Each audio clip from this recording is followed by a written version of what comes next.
Peggy 18.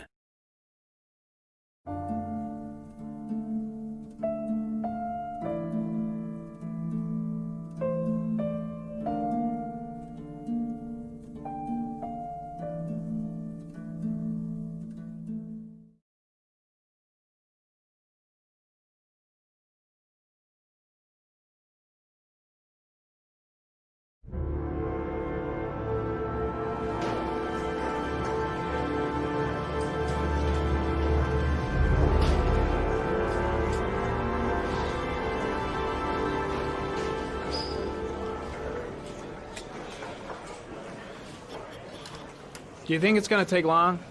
No, he should be finished soon.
I'm off, Charlene. I'll look at the reports later. I'll cancel all appointments for this afternoon. Okay. Oh, Captain, Agent Norman Jaden from the FBI is here.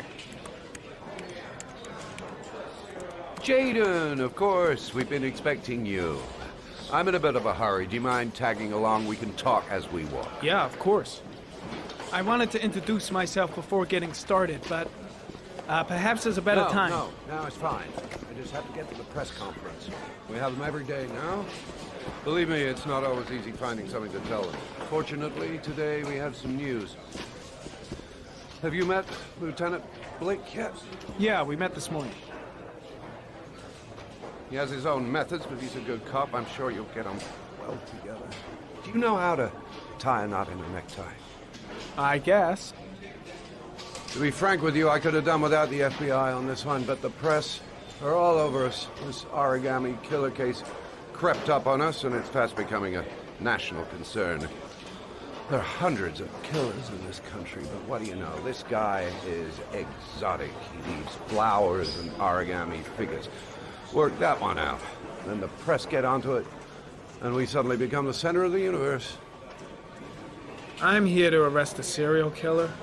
With all due respect, sir, the rest of it, it's none of my business. No, of course not.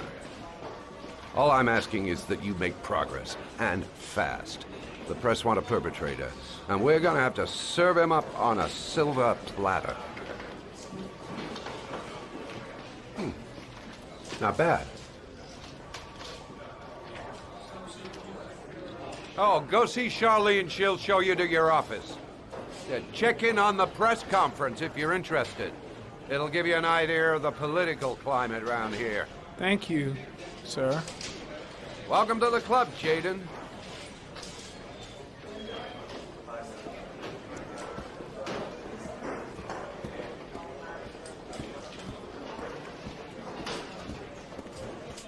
I'm ready to start. Maybe we should kick off by talking about the case? I have some work to finish here. Let's talk about that later, if you don't mind. Okay. No problem. Just let me know when you're available.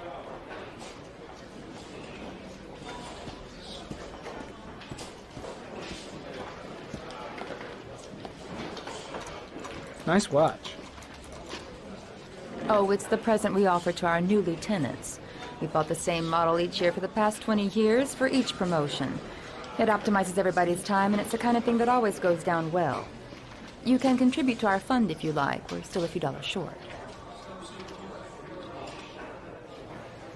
Congratulate Larry on my behalf. I'll be sure to do that, sir. Captain Perry said you could show me to my office? Yes, of course. Follow me.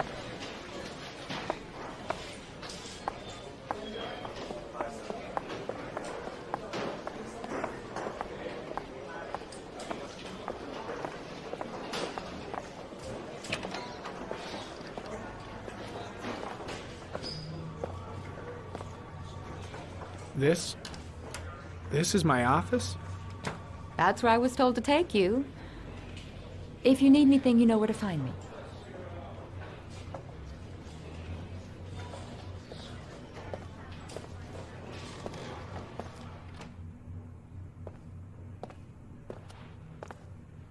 Okay, time to work. Wow. More like a big cupboard. Well, I wanted a quiet place to work, and it certainly looks like I got it.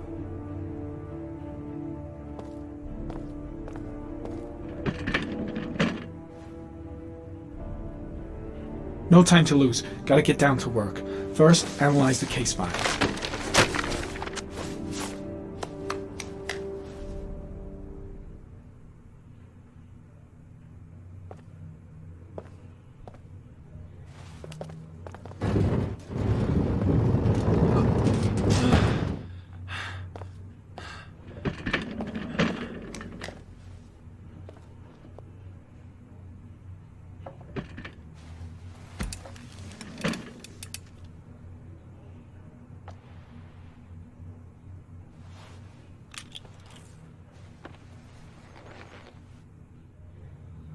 Step 1. Change the office.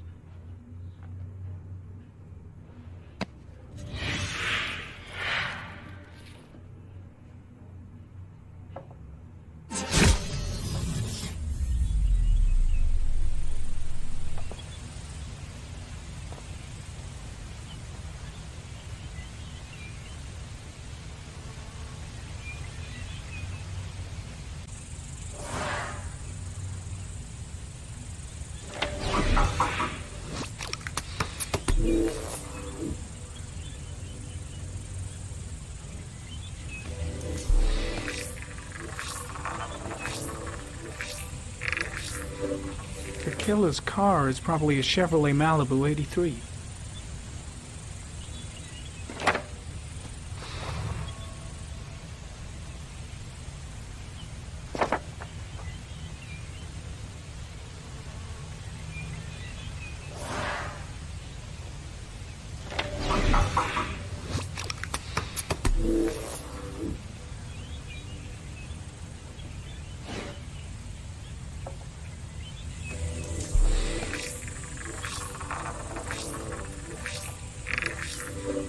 No prints or specific clues. Nothing much to go on. Just one origami store in town.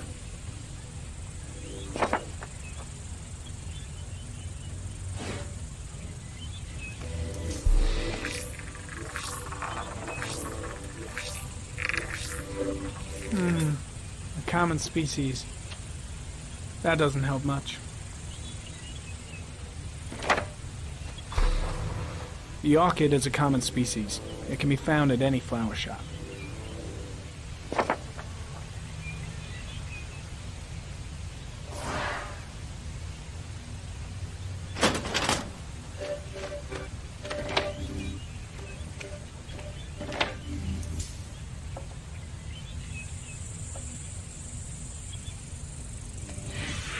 Eight victims in the last 3 years. All boys. Aged between 9 and 13.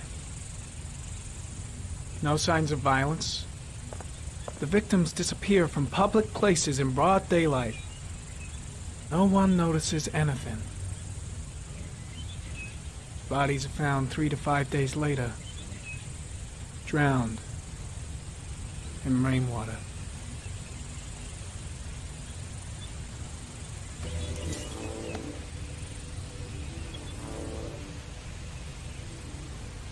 There is always a railroad line adjacent to where the bodies are found. And all the victims disappeared in the fall.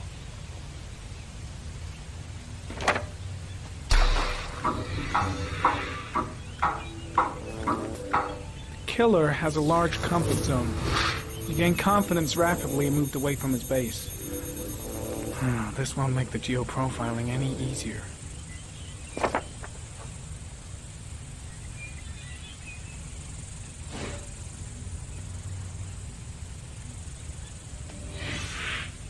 Always the same ritual. An origami in the hand, an orchid on the chest. The victims have always been dead for less than 6 hours when they were found, which means they remained alive for several days before being drowned. Over 3,500 people questioned. Over 100 suspects interrogated. Not a single lead to go on.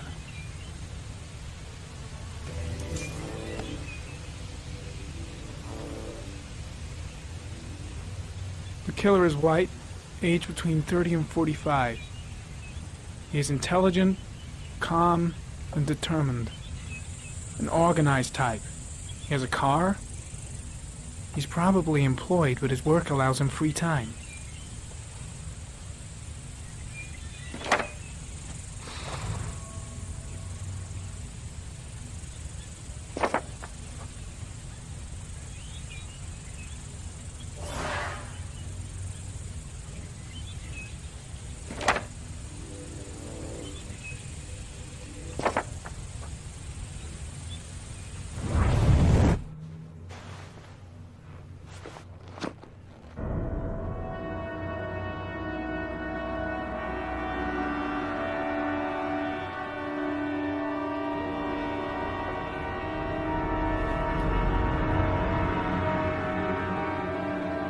Here we go again. I better go wash my face.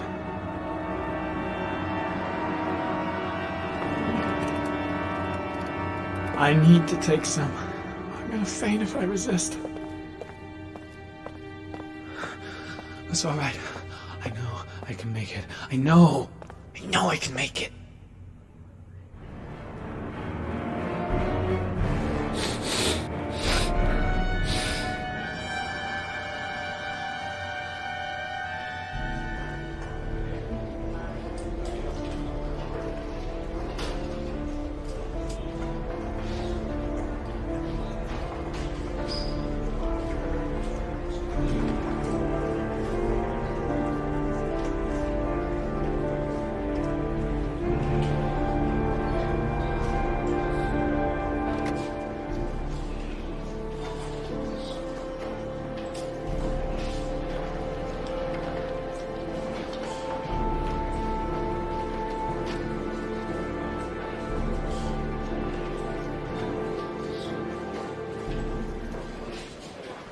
This is Lieutenant Blake, Mr. Marsh. Could you please tell him what happened? It was this afternoon. I went to the park with my son, Sean. We played together for a while, and then he wanted to go on the carousel, so I put him on one of the wooden horses, and when I turned back, Sean had disappeared. Exactly what time did you arrive at the park? Try to remember exactly, Mr. Mars. Every detail can be important. It must have been about 5:30, I think. I'm not really sure. What was your son wearing when he disappeared? He was wearing a coat. A brown coat. And a pair of pants. Green pants. How could Sean have disappeared without you even noticing? Weren't you right by the carousel? I went for a short walk around the park, just for a few minutes. When I got back, the carousel had stopped, and Sean wasn't there. You say you took your son to the park after school, but you didn't report him missing until 8:15. Why did it take you so long to contact the police? I searched the whole neighborhood for him. I thought he couldn't have gone far. All right. That's all the questions I have for now. You're free to go, Mr. Mars. We'll continue to look for Sean overnight. We'll contact you if we have any more questions. Do you think the Origami Killer... Listen, your son's probably just run off and he'll turn up in a couple hours. But what if it is the Origami Killer? Well, then we have about 4 days to find him alive.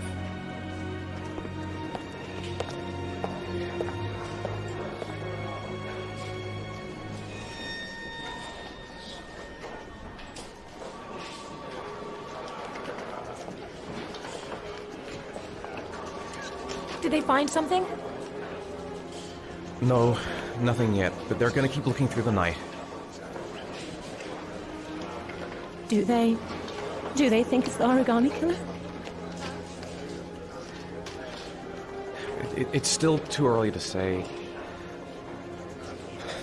But it is a possibility.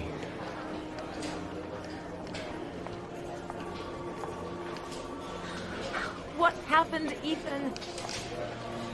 How could you lose Sean like that? You should never have taken your eyes off him. I mean, for God's sake, how hard is it to keep your eye on a child in the park? Why did you leave him, Ethan? Why? Wasn't it enough losing Jason? I'm sorry. It's not what I meant to say.